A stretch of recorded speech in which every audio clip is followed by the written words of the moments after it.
श्रीगणेशाय नमः। वागर्थाविव सम्पृक्तौ वागर्थप्रतिपत्तये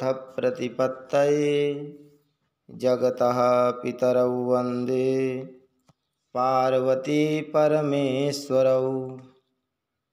श्रीमद्भागवत महापुराण द्वादश स्कंध तृतीय अध्याय राज्य युग धर्म और कलयुग के दोषों से बचने का उपाय नाम संकीर्तन। ओम नमो भगवते वासुदेवाय। श्रीशुक उवाच। दृष्ट्वात्मनि जये व्यग्रान् नृपान् हसति भूरियम् अहो मा विजिगीषन्ति मृत्योः क्रीडनका नृपाः। काम एष नरेन्द्राणां मोघः स्यात् विदुषामपि येन फेनोपमे पिण्डे येति विश्रम्भिता नृपाः। श्री सुखदेव जी कहते हैं, परीक्षित, जब पृथ्वी देखती है कि राजा लोग मुझ पर विजय प्राप्त करने के लिए उतावले हो रहे हैं, तब वह हंसने लगती है और कहती है, कितने आश्चर्य की बात है कि ये राजा लोग जो स्वयं मौत के खिलौने हैं, मुझे जीतना चाहते हैं। राजाओं से यह बात छिपी नहीं है कि वे एक न एक दिन मर जाएंगे, फिर भी वे व्यर्थ में ही मुझे जीतने की कामना करते हैं। सचमुच इस कामना से अंधे होने के कारण ही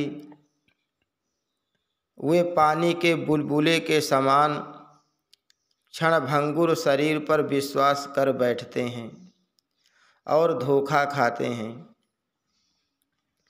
वे सोचते हैं कि हम पहले मन के सहित अपनी पांचों इंद्रियों पर विजय प्राप्त करेंगे, अपने भीतरी शत्रुओं को वश में करेंगे, क्योंकि इनको जीते बिना बाहरी शत्रुओं को जीतना कठिन है।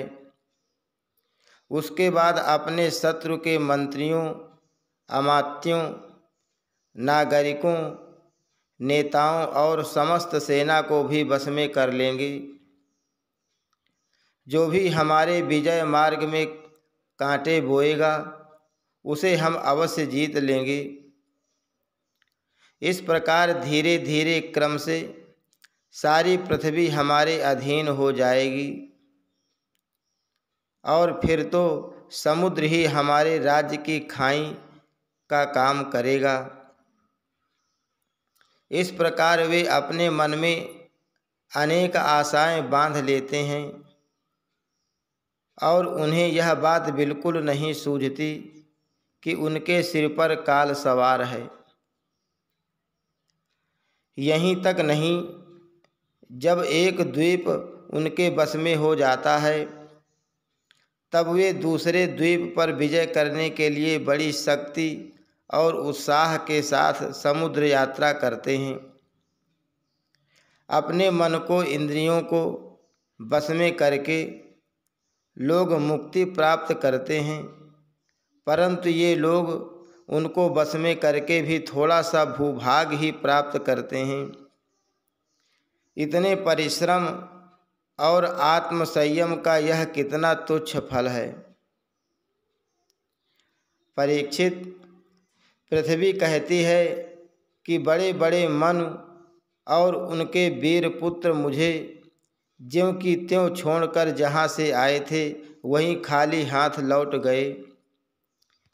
मुझे अपने साथ न ले जा सके। अब ये मूर्ख राजा मुझे युद्ध में जीतकर वश में करना चाहते हैं, जिनके चित्त में यह बात दृढ़ मूल हो गई है कि यह पृथ्वी मेरी है।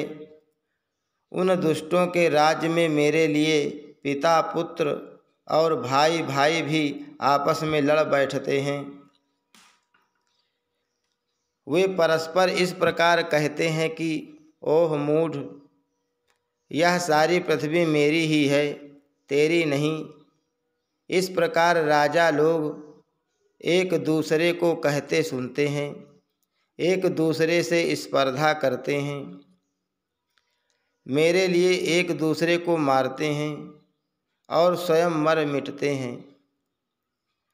पृथु, पुरुरवा, गाधि, नहुस, भरत, सहस्रबाहु, अर्जुन, मानधाता, सगर, राम, खटवांग, धुंधुमार, रघु, तृणबिंदु, ययाति, शर्याति, संतनु, गय, भगीरथ, कुवलयाश्व, ककुत्स्थ, नल, नृग, हिरण्यकशिपु, वृत्रासुर, लोकद्रोही रावण, नमुचिशंबर, भौमासुर, हिरण्याक्ष और तारकासुर तथा और बहुत से दैत्य एवं शक्तिशाली नरपति हो गए। ये सब लोग सब कुछ समझते थे, शूर थे, सभी ने दिग्विजय में दूसरों को हरा दिया, किंतु दूसरे लोग इन्हें न जीत सके, परंतु सबके सब मृत्यु के ग्रास बन गए। राजन, उन्होंने अपने पूरे अंतःकरण से मुझसे ममता की और समझा कि यह पृथ्वी मेरी है, परंतु विकराल काल ने उनकी लालसा पूरी नहीं होने दी। अब उनके बल, पौरुष और शरीर आदि का कुछ पता ही नहीं है, केवल उनकी कहानी मात्र शेष रह गई है। परीक्षित, संसार में बड़े बड़े प्रतापी और महान पुरुष हुए हैं। वे लोकों में अपने यश का विस्तार करके यहाँ से चल बसे। मैंने तुम्हें ज्ञान और वैराग्य का उपदेश करने के लिए ही उनकी कथा सुनाई है। यह सब वाणी का विलास मात्र है, इसमें पारमार्थिक सत्य कुछ भी नहीं है। भगवान श्री कृष्ण का गुणानुवाद समस्त अमंगलों का नाश करने वाला है। बड़े बड़े महात्मा उसी का गान करते रहते हैं। जो भगवान श्री कृष्ण के चरणों में अनन्य प्रेममयी भक्त की लालसा रखता हो, उसे नित्य निरंतर भगवान के दिव्य गुणानुवाद का ही श्रवण करते रहना चाहिए। राजा परीक्षित ने पूछा, भगवन, मुझे तो कलयुग में राशि राशि दोष ही दिखाई दे रहे हैं। उस समय लोग किस उपाय से उन दोषों का नाश करेंगे? इसके अतिरिक्त युगों का स्वरूप, उनके धर्म, कल्प की स्थिति और प्रलय काल के मान एवं सर्वव्यापक सर्वशक्तिमान भगवान के काल रूप का भी यथावत वर्णन कीजिए। श्री सुखदेव जी कहते हैं, परीक्षित, सत्य युग में धर्म के 4 चरण होते हैं। वे चरण हैं सत्य, दया, तप और दान। उस समय के लोग पूरी निष्ठा के साथ अपने अपने धर्म का पालन करते हैं। धर्म स्वयं भगवान का स्वरूप है। सत्य युग के लोग बड़े संतोषी और दयालु होते हैं। वे सबसे मित्रता का व्यवहार करते और शांत रहते हैं। इंद्रियां और मन उनके बस में रहते हैं और सुख दुख आदि द्वंद्वों को वे समान भाव से सहन करते हैं। अधिकांश लोग तो समदर्शी और आत्माराम होते हैं और बाकी लोग स्वरूप स्थिति के लिए अभ्यास में तत्पर रहते हैं। परीक्षित, धर्म के समान अधर्म के भी 4 चरण हैं। असत्य, हिंसा, असंतोष और कलह। त्रेता युग में इनके प्रभाव से धीरे धीरे धर्म के सत्य आदि चरणों का चतुर्थांश क्षीण हो जाता है। राजन, उस समय वर्णों में ब्राह्मणों की प्रधानता अक्षुण्ण रहती है।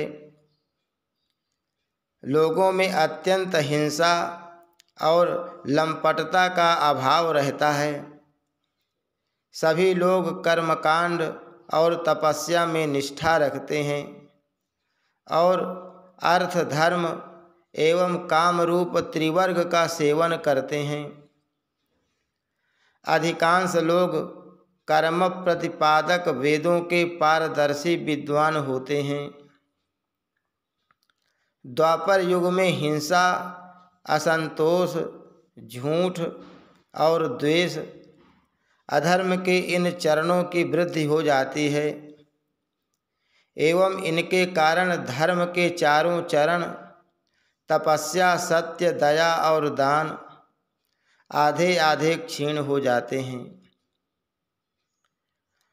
उस समय के लोग बड़े यशस्वी, कर्मकांडी और वेदों के अध्ययन अध्यापन में बड़े तत्पर होते हैं। लोगों के कुटुंब बड़े बड़े होते हैं। प्रायः लोग धनाढ्य एवं सुखी होते हैं। उस समय वर्णों में क्षत्रिय और ब्राह्मण दो वर्णों की प्रधानता रहती है। कलयुग में तो अधर्म के चारों चरण अत्यंत बढ़ जाते हैं। उनके कारण धर्म के चारों चरण क्षीण होने लगते हैं और उनका चतुर्थांश ही बचा रहता है। अंत में तो उस चतुर्थांश का भी लोप हो जाता है। कलयुग में लोग लोभी, दुराचारी और कठोर हृदय होते हैं। वे झूठ मूठ एक दूसरे से बैर मोल ले लेते हैं एवं लालसा तृष्णा की तरंगों में बहते रहते हैं। उस समय के अभागे लोगों में शूद्र, केवट आदि की ही प्रधानता रहती है। सभी प्राणियों में तीन गुण होते हैं, सत्व, रज और तम।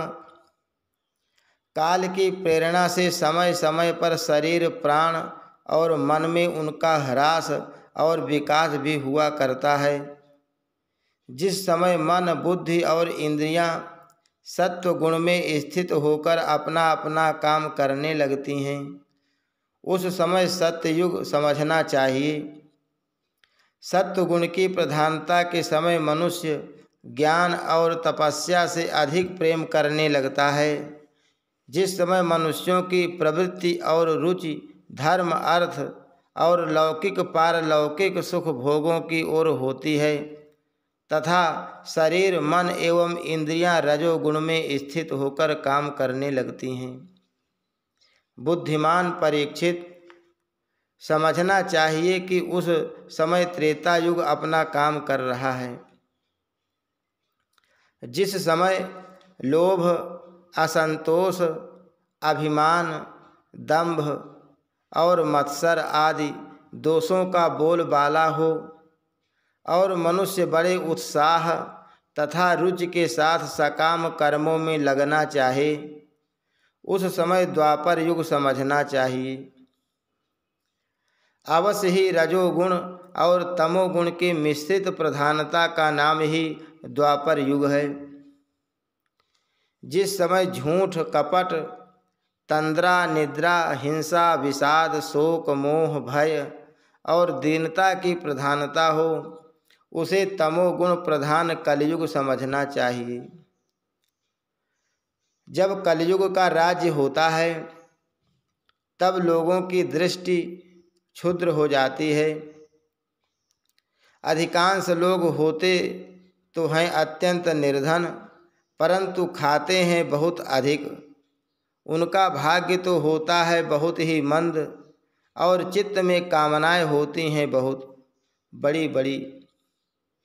स्त्रियों में दुष्टता और कुलटापन की वृद्धि हो जाती है। सारे देश में गांव-गांव में लुटेरों की प्रधानता एवं प्रचुरता हो जाती है। पाखंडी लोग अपने नए नए मत चलाकर मनमाने ढंग से वेदों का तात्पर्य निकालने लगते हैं और इस प्रकार उन्हें कलंकित करते हैं। राजा कहलाने वाले लोग प्रजा की सारी कमाई हड़प कर उन्हें चूसने लगते हैं। ब्राह्मण नामधारी जीव पेट भरने और जननेंद्रिय को तृप्त करने में ही लग जाते हैं। ब्रह्मचारी लोग ब्रह्मचर्य व्रत से रहित और अपवित्र रहने लगते हैं। गृहस्थ दूसरों को भिक्षा देने के बदले स्वयं भीख मांगने लगते हैं। वानप्रस्थी गांव में बसने लगते हैं और सन्यासी धन के अत्यंत लोभी अर्थ पिशाच हो जाते हैं। स्त्रियों का आकार तो छोटा हो जाता है पर भूख बढ़ जाती है। उन्हें संतान बहुत अधिक होती है और वे अपनी कुल मर्यादा का उल्लंघन करके लाज हया जो उनका भूषण है छोड़ बैठती हैं। वे सदा सर्वदा कड़वी बात कहती रहती हैं और चोरी तथा कपट में बड़ी निपुण हो जाती हैं। उनमें साहस भी बहुत बढ़ जाता है। व्यापारियों के हृदय अत्यंत क्षुद्र हो जाते हैं। वे कौड़ी कौड़ी से लिपटे रहते और छदाम छदाम के लिए धोखाधड़ी करने लगते हैं। और तो क्या, आपत्ति काल न होने पर तथा धनी होने पर भी वे निम्न श्रेणी के व्यापारों को, जिनकी सत्पुरुष निंदा करते हैं, ठीक समझने और अपनाने लगते हैं। स्वामी चाहे सर्वश्रेष्ठ ही क्यों न हो, जब सेवक लोग देखते हैं कि उसके पास धन दौलत नहीं रही, तब उसे छोड़कर भाग जाते हैं। सेवक चाहे कितना ही पुराना क्यों न हो, परंतु जब वह किसी विपत्ति में पड़ जाता है तब स्वामी उसे छोड़ देते हैं। और तो क्या, जब गौएं बकेन हो जाती हैं, दूध देना बंद कर देती हैं, तब लोग उनका भी परित्याग कर देते हैं। प्रिय परीक्षित, कलयुग के मनुष्य बड़े ही लंपट हो जाते हैं। वे अपने काम वासनाओं को तृप्त करने के लिए ही किसी से प्रेम करते हैं। वे विषय वासना के वशीभूत होकर इतने दीन हो जाते हैं कि माता पिता भाई बंधु और मित्रों को भी छोड़कर केवल अपनी साली और सालों से ही सलाह लेने लगते हैं। शूद्र तपस्वियों का भेष बनाकर अपना पेट भरते और दान लेने लगते हैं। जिन्हें धर्म का रत्ती भर भी ज्ञान नहीं है, वे ऊंचे सिंहासन पर विराजमान होकर धर्म का उपदेश करने लगते हैं। प्रिय परीक्षित, कलयुग की प्रजा सूखा पड़ने के कारण अत्यंत भयभीत और आतुर हो जाती है। एक तो दुर्भिक्ष और दूसरे शासकों की कर वृद्धि प्रजा के शरीर में केवल अस्थि पंजर और मन में केवल उद्वेग शेष रह जाता है। प्राण रक्षा के लिए रोटी का टुकड़ा मिलना भी कठिन हो जाता है। कलयुग में प्रजा शरीर ढकने के लिए वस्त्र और पेट की ज्वाला शांत करने के लिए रोटी, पीने के लिए पानी और सोने के लिए 2 हाथ जमीन से भी वंचित हो जाती है। उसे दाम्पत्य जीवन, स्नान और आभूषण पहनने तक की सुविधा नहीं रहती। लोगों की आकृति, प्रकृति और चेष्टाएं पिशाचों की सी हो जाती हैं। कलयुग में लोग अधिक धन की तो बात ही क्या, कुछ कौड़ियों के लिए आपस में बैर विरोध करने लगते और बहुत दिनों के सद्भाव तथा मित्रता को तिलांजलि दे देते हैं। इतना ही नहीं, वे दमड़ी दमड़ी के लिए अपने सगे संबंधियों तक की हत्या कर बैठते और अपने प्रिय प्राणों से भी हाथ धो बैठते हैं। परीक्षित, कलयुग के क्षुद्र प्राणी केवल काम वासना की पूर्ति और पेट भरने की धुन में ही लगे रहते हैं। पुत्र अपने बूढ़े माँ बाप की भी रक्षा पालन पोषण नहीं करते, उनकी उपेक्षा कर देते हैं। और पिता अपने निपुण से निपुण सब कामों में योग्य पुत्रों की भी परवाह नहीं करते, उन्हें अलग कर देते हैं। परीक्षित, श्री भगवान ही चराचर जगत के परम पिता और परम गुरु हैं। इंद्र, ब्रह्मा आदि त्रिलोकाधिपति उनके चरण कमलों में अपना सिर झुकाकर सर्वस्व समर्पण करते रहते हैं। उनका ऐश्वर्य अनंत है और वे एक रस अपने स्वरूप में स्थित हैं। परंतु कलयुग में लोगों में इतनी मूढ़ता फैल जाती है, पाखंडियों के कारण लोगों का चित्त इतना भटक जाता है कि प्रायः लोग अपने कर्म और भावनाओं के द्वारा भगवान की पूजा से भी विमुख हो जाते हैं। मनुष्य मरने के समय आतुरता की स्थिति में अथवा गिरते या फिसलते समय विवश होकर भी यदि भगवान के किसी एक नाम का उच्चारण कर ले तो उसके सारे कर्म बंधन छिन्न भिन्न हो जाते हैं और उसे उत्तम से उत्तम गति प्राप्त होती है। परंतु हाय रे कलयुग, कलयुग से प्रभावित होकर लोग उन भगवान की आराधना से भी विमुख हो जाते हैं। परीक्षित, कलयुग के अनेक दोष हैं।